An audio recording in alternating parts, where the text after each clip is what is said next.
What's up, guys? Welcome back to my channel. It's your girl Kanila Sean. If you're new here, please be sure to go ahead and hit that subscribe button. Check out some older videos, girl, before you get too comfortable. Turn on your post notifications, and don't forget to give this video a big thumbs up. And for those of you that have been continuously supporting me, coming in under videos, watching them all the way through, I just want to say thank you. And as I always say, I love you guys for free.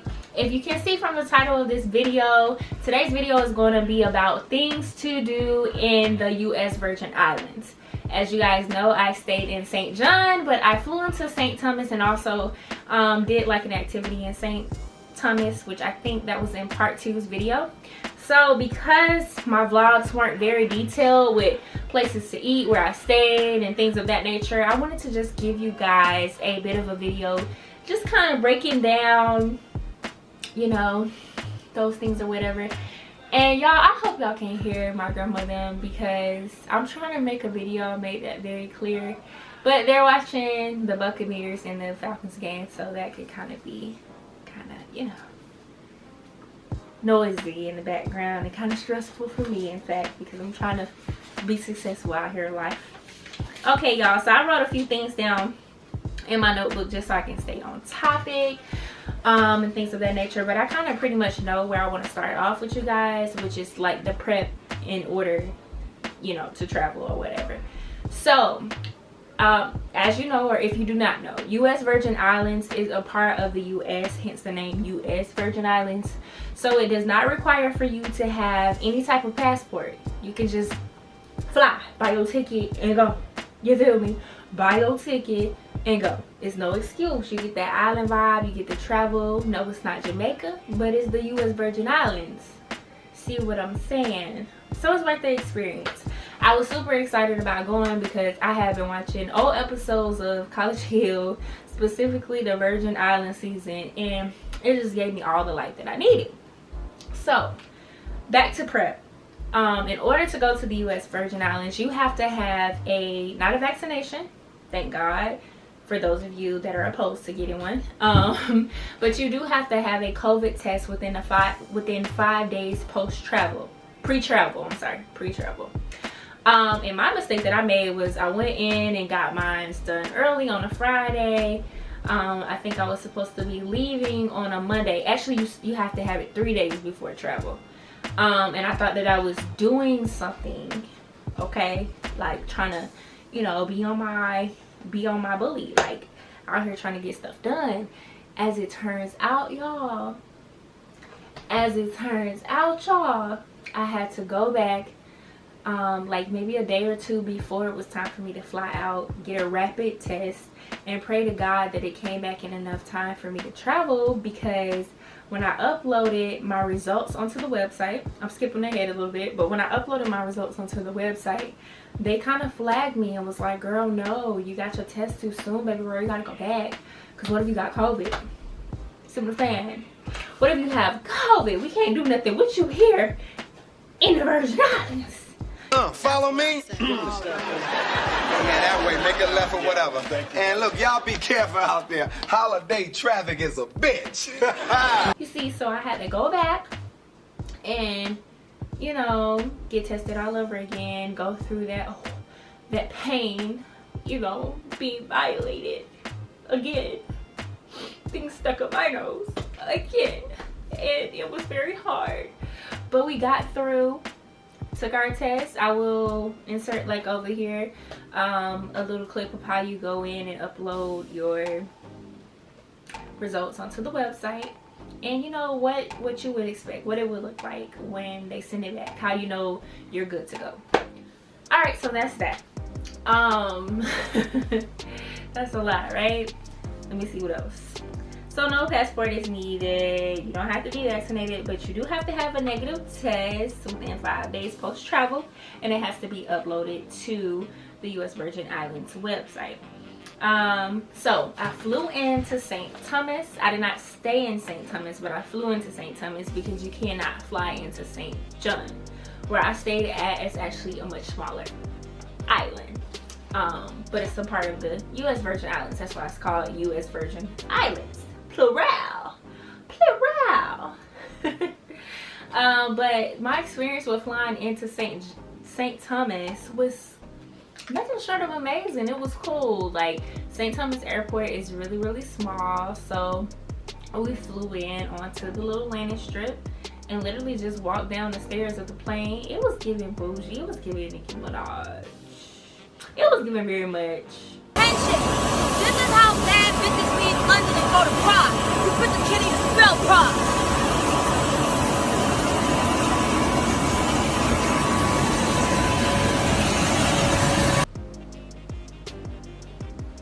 Yeah, it was giving that, okay? So we get there, it's hot, it's humid as crap. Immediately my hair begins to swell up, okay? It begins to swell up. When I say my hair begins to swell up, it begins to swell up.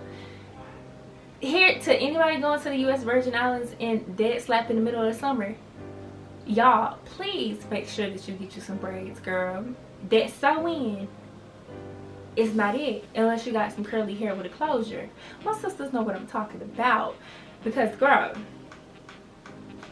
it was giving heat damage waiting to happen. Okay. I'm gonna try a different section. Why do it? Oh my fucking god! But I'm gonna insert some clips in here about like what I ended up doing to my hair, because of course it was horrible. I did a twist out. Luckily I had the best hair in Atlanta from J. Clo. I will insert her handle down below. Go buy your hair with her, go shop with her. Y'all could book an appointment with her, but I want to say don't book one with her, because I'm tired of not being able to get my hair done because of all these people like booking. Y'all be having y'all foot on the necks of her booking site. But that's off topic. Okay, so where were we? Okay, St. John. Flew into St. John. We fly in on the landing strip. Very small airport, so we walk down the stairs of the plane to get inside of the airport.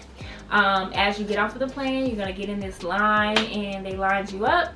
They want to see those results from the website I mentioned earlier.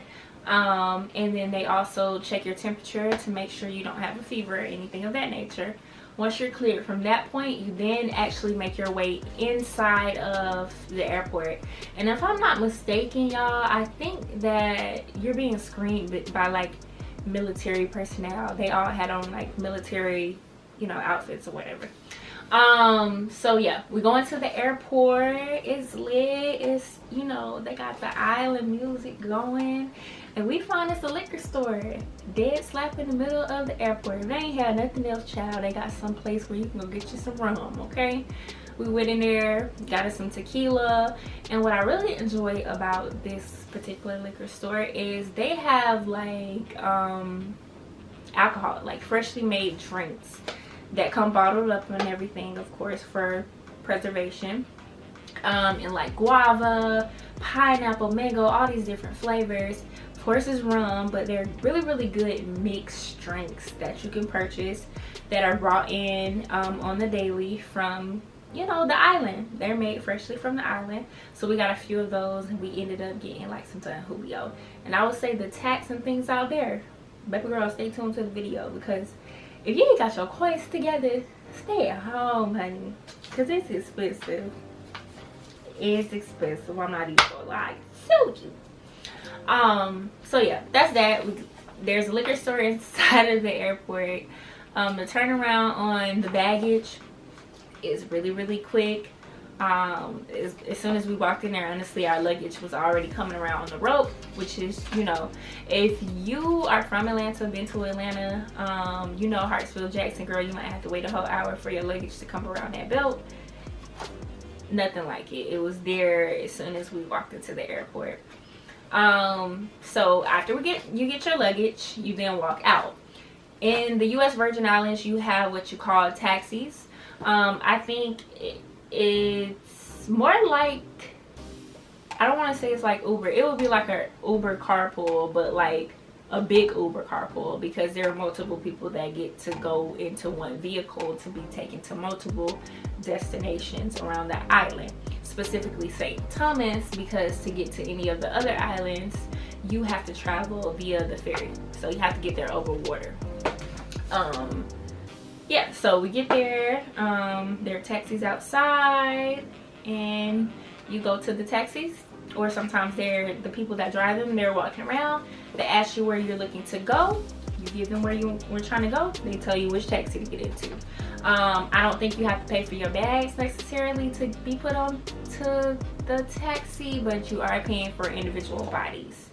And from St. Thomas to Red Hook, which is where you go to catch the ferry from St. Thomas to St. John, I think it was like maybe $40 or so for us. And it was a pretty bumpy ride. It was a roller coaster.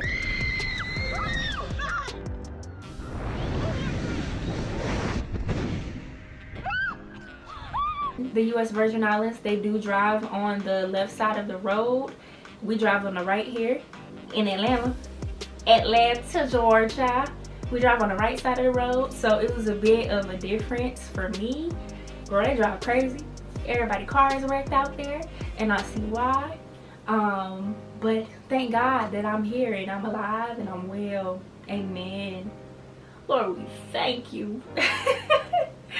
So that's that, you all.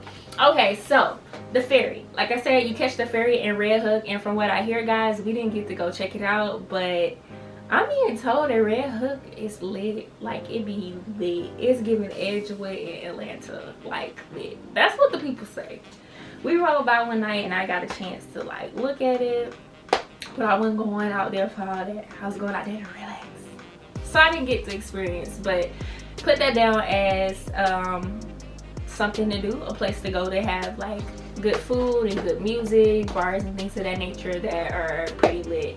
And also, because of COVID, there were a few restrictions. From what we heard, places in the U.S. Virgin Islands, specifically St. John, because that's where we stayed, they would stay open till like 6 in the morning. But because of COVID, a lot of places were closing at 12. So if you're there visiting, make sure you're getting up early and really making the best of your days, because things do close down pretty early. So that's that. Also, for the ferry, you're paying for yourself, and if you have any luggage, you're also paying for their luggage. It's not too expensive though. I think the first ferry that we took from Red Hook to St. John was like maybe $24 or something like that. So it's not too expensive. And that was for me, my boyfriend, as well as our luggage. Let's see what else. Okay, so where we stayed. I don't need this for where we stayed. We stayed at the Grand Bay Resort. I think that's the right name for it. Look, I'm talking about I don't need the book, but I think that's the right name for it. Yeah. Okay, yeah. So we stayed at the Grand Bay Resort in St. John. It was so beautiful. So beautiful. Immediately when we walked into the door, they had the I guess you would call her like, I don't know what you would call this lady, but she immediately met us at the door. She was so sweet. She had this pamphlet for us, and it was very informative, you know, where we could get like rental things for doing water sports and things of that nature, and you know, the Wi-Fi code, and it was just very informative. She walked us through. We had access to a pool, a jacuzzi, just some really cool things, and we didn't really need too much because, my apologies guys, my camera did die and I had a little snack break while I waited for my battery to charge. So excuse me if I have stuff all over my face. Where did I leave off? Talking about where we ended up staying at over in St. John. I'm probably gonna have something to say. I'm gonna put a link down below for you guys to go and click on it, and you know, if you're ever there and want to look into it, we actually booked it through Airbnb with a host who was very accommodating and very nice and kind. The good thing about this resort, and I would highly recommend if you're going to be in the St. John Cruz Bay area, is it's right across, like not even a second walk away from the, you know, the beach. You're right there on the beach basically.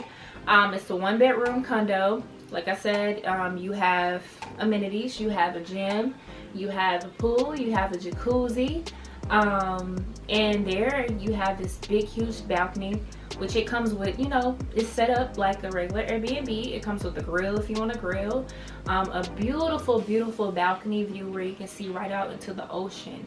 And the water out there in the Virgin Islands, it's very blue and clear, and just, you feel like you're closer to God.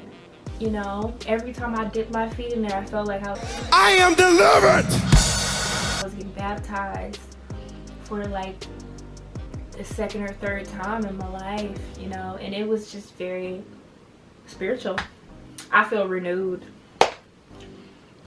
I feel renewed. You probably can't tell because of these glasses. Let me push them up, but girl, I feel renewed. I feel brand new after that trip. I felt brand new. I had to look at myself to see if self was feeling what I was feeling, and self is like, yes, girl. But anywho, guys, let me grab this little book. I'm gonna give you a few things places to go and eat while you're in St. John. Like I said, this was a very like relaxing trip for me, so I really didn't get out to do too many things like active wise, but I will list all of the research that I did prior to going down below to give you guys a few places to go. I did not get a chance to do so because, like I said, things were closing relatively early while we were there, which limited a lot of things that we did want to do. But for the most part, we just ate, girl gotta eat. Don't call me Big Mama for nothing. So here